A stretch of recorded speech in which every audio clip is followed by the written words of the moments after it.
श्री राम की संतान है, मुरली मनोहर जोशी भी राम की संतान है, तो सैयद शाहबुद्दीन भी राम की संतान है।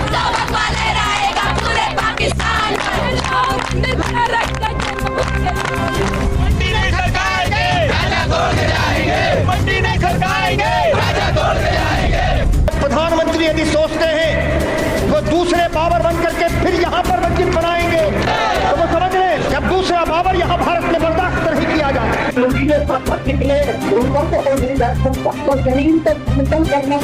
ढांचा नहीं बचा, मुझे कोई नहीं पता। एक मैंने कह दिया था, मैंने कह लाखों कार से मौजूद हैं, उन पर गोली नहीं चलेगी। ये मेरा जय श्री राम दोस्तों, हम द हिंदी नॉलेज शो में आपका स्वागत करते हैं।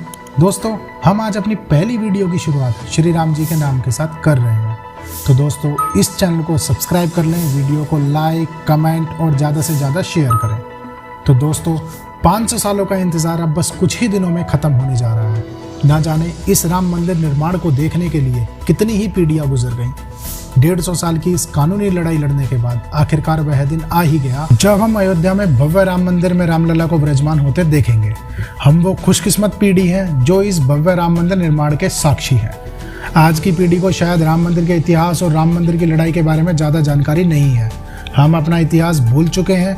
दोस्तों, राम मंदिर के लिए बहुत से लोगों ने बलिदान दिए हैं। जहां पर कार सेवकों पर गोली चलाने से लेकर इसकी लड़ाई लड़ रहे बहुत से लोगों पर गलत और झूठे आरोप लगाकर जेल में सड़ने के लिए छोड़ दिया। आइए दोस्तों, जानते हैं राम मंदिर का संपूर्ण इतिहास। हमारे प्यारे भारतवर्ष में प्रभु श्री राम को आस्था का केंद्र माना जाता है। उनसे करोड़ों भक्तों की भावना तथा आस्थाएं जुड़ी हुई हैं। बीते 500 वर्ष पूर्व उनके मंदिर को तोड़कर वहां मस्जिद का निर्माण किया गया, जो लाखों करोड़ों हिंदुओं के मान मर्यादा तथा आस्था पर चोट थी। तो दोस्तों, अयोध्या का जिक्र वेद पुराणों में पावन नगरी के रूप में किया जाता है। यह पावन नगरी प्रभु श्री राम की जन्म स्थली है। प्रभु श्री राम के जन्म लेने के पश्चात अनेकों देवी देवताएं उनके दर्शन करने अयोध्या आया करते थे। दोस्तों, प्रभु श्री राम ने अयोध्या में रामराज की स्थापना की, जिससे हर तरफ खुशहाली और शांति थी। दोस्तों, चलिए जानते हैं अयोध्या नगरी इस धर्म विवाद में कैसे पड़ी। तो दोस्तों, राम मंदिर काफ़ी वर्षों से ही दो पक्षों के बीच विवाद का मुद्दा रहा है।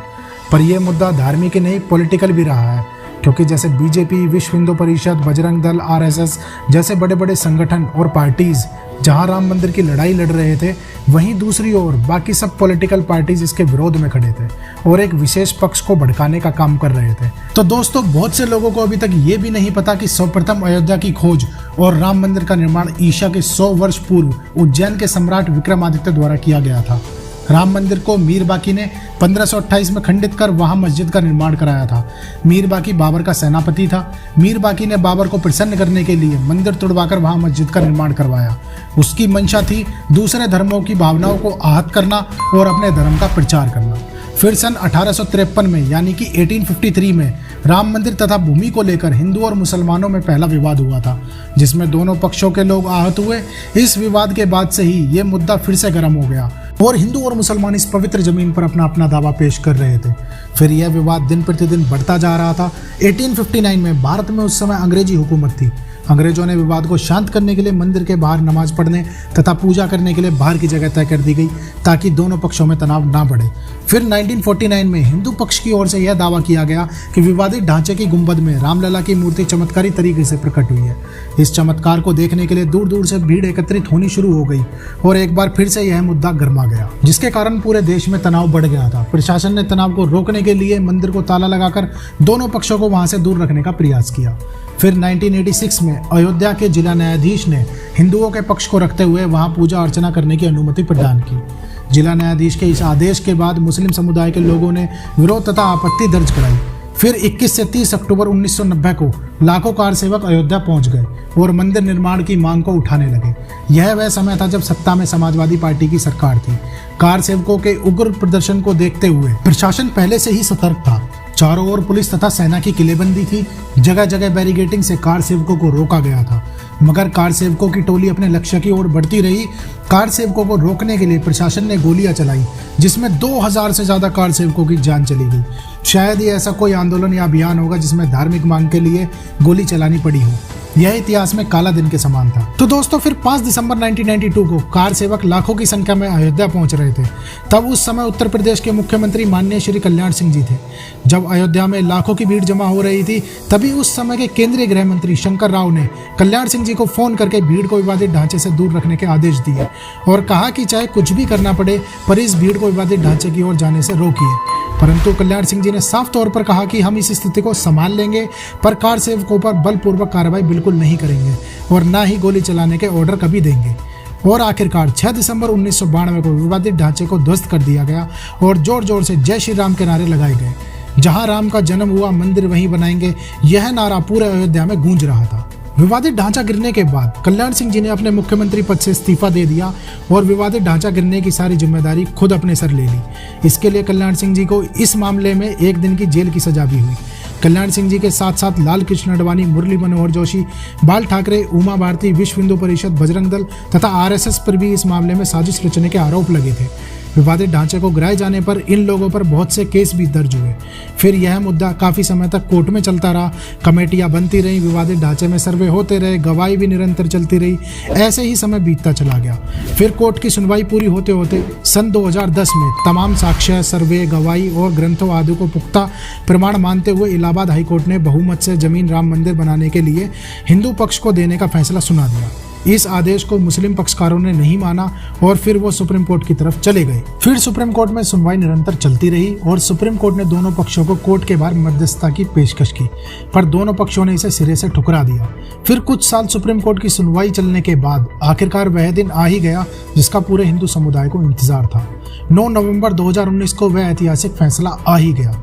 सुप्रीम कोर्ट की 5 सदस्य की बेंच ने सुप्रीम कोर्ट के मुख्य न्यायाधीश श्री रंजन गोगोई की अध्यक्षता में विवादित जमीन जिसका क्षेत्रफल 2.77 एकड़ था, वह हिंदुओं को मंदिर बनाने के लिए देने का आदेश पारित कर दिया। साथ ही मुस्लिम पक्षदारों को मस्जिद या उसके इच्छा अनुसार निर्माण के लिए 5 एकड़ की जमीन देने का भी आदेश दे दिया गया। इस फैसले के लिए राम भक्तों ने 500 वर्ष की प्रतीक्षा की, मंदिर निर्माण के लिए असंख्य बलिदान दिए, तब जाकर यह दिन आया था। इस आदेश से पूरे भारतवर्ष में खुशी की लहर दौड़ गई और लोगों ने लड्डू बांटकर और दिए जलाकर इस फैसले का स्वागत किया। सुप्रीम कोर्ट ने अपने फैसले में मंदिर निर्माण की अनुमति देते हुए मंदिर निर्माण के लिए कमेटी बनाने का प्रस्ताव भी दिया। राम मंदिर जन्मभूमि तीर्थ स्थली के लिए कार्यकर्ता चयन किए गए, जिसमें पूज्य श्री महेंद्र स्वामी नृत्यदास गोपाल जी महाराज को अध्यक्ष बनाया गया, श्री चंपत राय जी को महामंत्री बनाया गया तथा पूज्य श्री स्वामी गोविंद देव गिरी जी महाराज को कोषाध्यक्ष बनाया गया। जब फैसला राम मंदिर के पक्ष में आया, तब अनेकों धनवान लोगों ने मंदिर निर्माण में पूरा धन अकेले ही देने का प्रस्ताव राम मंदिर कमेटी के सामने रखा, पर साधु संतों ने यह कहते हुए उनके धन को अस्वीकार कर दिया कि राम सबके हैं और राम मंदिर के लिए सभी ने संघर्ष किया है। प्रभु श्री राम की पूर्ण अयोध्या में अपने धाम वापसी हो रही थी, जिसका हर्षोल्लास चारों ओर दिखाई पड़ रहा था। इस संघर्ष में लाखों नवयुवकों ने अपने प्राणों की आहुति दी, कितने ही प्रकार के आंदोलन किए गए। दीर्घ प्रतीक्षा के बाद पूर्ण वह पावन दिन आया है। राम मंदिर निर्माण में प्रत्येक घर तथा व्यक्ति से सहयोग मिले, इस अपेक्षा के साथ राम मंदिर का निर्माण किया जा रहा है तथा धन संग्रह के लिए भी प्रत्येक घर तक संपर्क किया जा रहा है। 5 अगस्त 2020 यह वह दिन था जो लगभग 500 वर्ष की आशा और संघर्ष का परिणाम था, जब भारत के यशस्वी प्रधानमंत्री श्री नरेंद्र मोदी जी, आरएसएस के प्रमुख श्री मोहन भागवत जी, उत्तर प्रदेश के मुख्यमंत्री श्री योगी आदित्यनाथ जी, उत्तर प्रदेश की राज्यपाल श्रीमती आनंदीबेन पटेल जी, महंत नृत्य गोपाल दास जी आदि की मौजूदगी में विधि विधान के साथ 3 दिवसीय शुद्धिकरण कर भूमि पूजन किया गया। अयोध्या राम मंदिर का उद्घाटन समारोह 22 जनवरी 2024 को होना तय हुआ है। प्रधानमंत्री नरेंद्र मोदी जी इस समारोह में शरीक होंगे। इस भव्य उद्घाटन समारोह की तैयारियां 15 जनवरी से ही शुरू कर दी गई हैं। तो दोस्तों, आशा करता हूं आपको यह वीडियो पसंद आई होगी और आप लोग इस वीडियो को हमारे देश के हर घर तक पहुंचाएंगे, ताकि हमारे देश के हर बच्चे को राम मंदिर से जुड़ी सारी जानकारी मिल सके। और हम हर माता पिता से यह अपील करते हैं कि वो अपने बच्चों को अपनी संस्कृति और अपने इतिहास से अवगत कराएं, ताकि हर बच्चा इस देश का सही इतिहास जान सके। जय श्री राम दोस्तों।